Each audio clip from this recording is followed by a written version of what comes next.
Europe 1 Soir.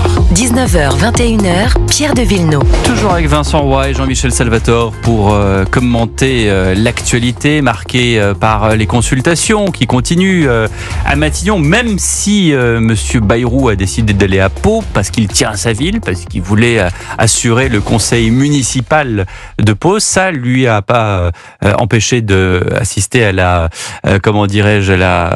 visioconférence sur la situation à Mayotte et également aux consultations donc à Matignon. Écoutez ce que disait ce matin sur TF1 Manuel Bompard concernant les personnalités de gauche qui pourraient rentrer au gouvernement. Je pense que toute personne qui rentrera dans ce gouvernement se mettra à distance de manière irrémédiable du Nouveau Front Populaire. Nous, les députés du Nouveau Front Populaire, nous avons été élus pour la rupture avec la politique d'Emmanuel Macron. Mais est-ce qu'il ne vaut pas mieux dans la situation actuelle ? Nous n'avons pas été élus pour servir de béquille à la continuité du macronisme en France. Donc là, c'est intéressant parce que ça veut dire, pour ceux qui n'auraient toujours pas compris, que les socialistes qui vont au gouvernement ou qui souhaitent travailler avec François Bayrou sont des parias, ils ne reviendront plus jamais à la France insoumise ou en tout cas au NFP. Jean-Michel. Oui, parce qu'en fait, le calcul de Bayrou, c'est de faire un gouvernement de personnalité. Et ce qu'il cherche à attirer à lui, ce sont des personnalités soit de droite, soit de gauche, qui seront capables de siéger ensemble dans un conseil des ministres. Alors, les personnalités encartées au PS, c'est assez difficile à aller chercher, et il n'en aura sans doute pas. Mais il essaye plutôt des gens qui ont été au PS, qui sont en rupture de banc avec le PS, mais qui ont quand même une couleur bien rose.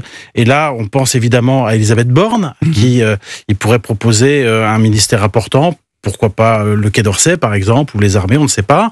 Il y a également Rebsamen, l'ancien maire de Dijon, qui lui aussi serait prêt éventuellement à être un ministre des territoires, etc., etc. Donc on voit bien que là, il essaye de décrocher des trophées socialistes, mais pas des militants socialistes encartés, parce que là c'est beaucoup plus compliqué. Et il y a cette règle qui a été décidée au Parti socialiste que tout élu qui accepterait d'être ministre avec François Bayrou serait exclu immédiatement. Oui, mais ceux-là n'en font plus partie, comme M. Rebsamen par exemple. Lui, il n'est pas touché par il veut pas réintégrer ensuite le Parti socialiste. Oui, mais ça changerait quand même la tonalité du gouvernement, malgré tout. Mais alors, on a aussi parlé de M. Moscovici. Donc, qui a l'air de rester à la Cour des comptes. Qui a l'air de rester à la Cour des comptes. Et qui a un rôle stratégique d'ailleurs à la Cour des comptes. Il y a M. Thierry Breton aussi. Mais alors, comment mais François Rebsamen, pardonnez-moi, et Elisabeth Borne, c'est quand même l'ancienne garde. Ah, c'est quand même l'ancienne garde. Ça fait pas rêver les jeunes comme Marine Tondelier. Je dis pas que c'est forcément un crédit que je donne à Marine Tondelier, mais qui disait que ça nous met quand même dans la politique de l'ancien monde. Bien des personnalités, mais comment vous faites cohabiter à la fois M. Retailleau, M. Xavier Bertrand, on en parle aussi, Monsieur Rebsamen, Madame Elisabeth Borne. Enfin, écoutez, j'ai quand même l'impression d'un hypercentre, vraiment. Donc le centre serait partout et par conséquent la circonférence nulle part. Oui, non, mais Vincent, moi je suis pas François Bayrou, donc c'est pas une idée qui est, c'est pas une de mes idées. Moi, j'essaye de comprendre. Non, mais de toute façon, la situation elle est bloquée. Soit vous arrivez à faire venir des socialistes ou d'anciens socialistes pour éviter finalement qu'il y ait une pression en fait assez forte sur le PS pour que la censure ne soit pas revotée.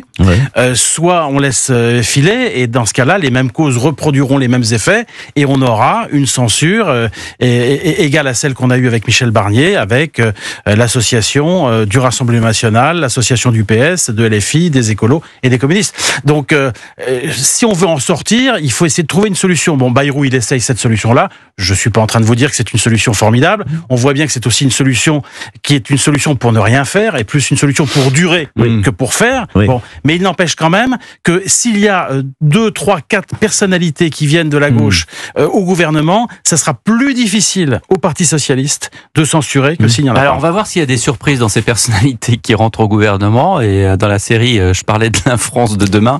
Écoutez, Lionel Jospin, qui était ce matin invité de la matinale de France Inter, qui parlait de la gauche. Les socialistes, les communistes et les écologistes, considérant qu'ils n'avaient pas été appelés par le président à former le gouvernement, sont entrés dans l'opposition. Je pense qu'il faut qu'ils restent dans l'opposition. Entrer dans une coalition serait entrer dans la confusion politique, mais en même temps, il faut qu'ils contribuent à ce que ce gouvernement, dont ils ne partagent pas les options, dure. Bon alors, pour ceux qui avaient des doutes et qui se demandaient si Lionel Jospin allait également rejoindre le gouvernement, visiblement c'est non.